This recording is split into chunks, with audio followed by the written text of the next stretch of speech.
সবাই ব্যবসাটা করে, তুমি কোথায় যে ফার্স্ট হবে, তুমি কোথাও চান্স পাবা। আমি জাস্ট একটা লিস্ট লিখি, আমি তো লিস্টটা লিখি, KUET, IUT, RUET, MIST, SUST, CUET, মোটামুটি কয়টা, একটা দুইটা তিনটা চারটা পাঁচটা ছয়টা সাতটা আমি ভার্সিটি লিখছি। এই 7টা ভার্সিটিতে সিট আছে কত? ও ডিইউ তো আছেই, তারপর বাংলাদেশ ইউনিভার্সিটি অফ টেক্সটাইলস আছে। তাহলে এই 9টা ভার্সিটি মিলিয়ে মোটামুটি 10,000 প্লাস সিট আছে। কেউ কোন স্টুডেন্ট বা কোন গার্ডিয়ান এটা বলতে পারবে এই কয়টা ভার্সিটির যে কোনো একটা খারাপ পচা, ওখানে পড়লে সে ভালো স্টুডেন্ট না, তাহলে তোমাকে থাকতে হবে 10,000-এর মধ্যে? কেন তুমি নিজেকে 1,000-এর মধ্যে আটকাচ্ছ? কোন কোচিং তোমাকে যখন গ্লোরিফাই করতেছে, গার্ডিয়ানদেরকে দেখাচ্ছে বুয়েটে চান্স পাইলে এ হবে, তাহলে যে বাচ্চাটা রুয়েট থেকে পড়তেছে সে কি বানের জলে ভাইসাইছে? যে আইআইটি থেকে পড়তেছে, আমি বুয়েটেন হয়ে কথাটা বলতেছি, আমার হাজার হাজার স্টুডেন্ট আছে প্রত্যেকটা ইনস্টিটিউট থেকে, এবং এইখান থেকে ক্যারিয়ারে তো ক্যারিয়ারে তার হচ্ছে একাডেমিক লাইফে এক্সেল করছে প্রচুর স্টুডেন্ট আছে। সো কেন ওই 10,000-এর জায়গায় ফোকাসটা 1,000 আসতেছে? এটা কোচিং গুলোর জাস্ট ব্যবসা, নাথিং এলস। সো কোচিং গুলোকে ব্যবসা করতে দিও না। তোমার জন্য 10,000-এর বেশি দিলে কি সাস্ট প্রিপারেশন বলতো না, তোমাকে অবশ্যই ইঞ্জিনিয়ারিং প্রিপারেশন নিতে হবে সাস্টের জন্য। আমার ভয়েস ইনাফ। হ্যাঁ, আর ইঞ্জিনিয়ারিং এর জন্য কোন কোশ্চেন ব্যাংক নিব, এটা নিব। ঢাবি রিটেনের সাথে বুয়েটের রিটেনের স্পেস কি সেম?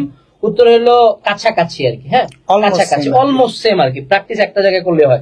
সানরাইজ কোচিং এর উইকলি কোশ্চেন কি ইঞ্জিনিয়ারিং স্ট্যান্ডার্ড হবে নাকি উদ্ভাসের উইকলি স্ট্যান্ডার্ড হবে? উত্তর হলো যে আমাদেরটা হলো ইঞ্জিনিয়ারিং স্ট্যান্ডার্ড হবে, ঠিক আছে, অর্থাৎ কোশ্চেন ব্যাংক স্ট্যান্ডার্ড হবে। ওকে, এখন উদ্ভাস ও একটা উচ্চতায় আছে।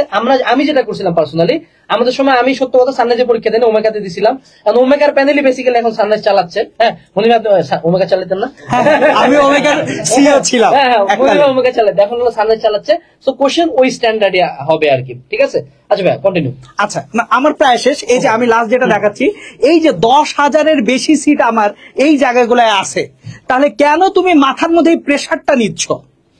আমার কথা খুব সিম্পল, তুমি 10,000-এর মধ্যে আগে নিজেকে এনশিওর করো যে আমি ইনশাল্লাহ এই কোনো একটা জায়গায় চান্স পাবো, তারপর তোমার পজিশন সামনে সামনে আস্তে আস্তে আগায় নাও, তাহলে প্রেশারটা কম থাকবে। এবং আমি বারবার বলো, গার্ডিয়ানদেরকে বলে আমি বারবার, যে বুয়েটে ফার্স্ট হয়েছে ওর এন্ট্রান্স দেখে দয়া করে এই গ্লোরিফিকেশনে যায় না। কেন? আমি একটু মানে হচ্ছে 1 মিনিট সময় না একটা জিনিস বলবো, রিজিক আপনার কই আছে, আপনার সন্তানের কই আছে, এটা আল্লাহ তাআলা ঠিক করে রাখছেন। সো ওই যে একটা বাচ্চা সে রুয়েটে চান্স পাইলো, আহারে আমার বাচ্চাটা বুয়েটে চান্স পাইলো না রে, কেন আমার মন খুব খারাপ, ভুলেও এই কাজ করা যাবে না।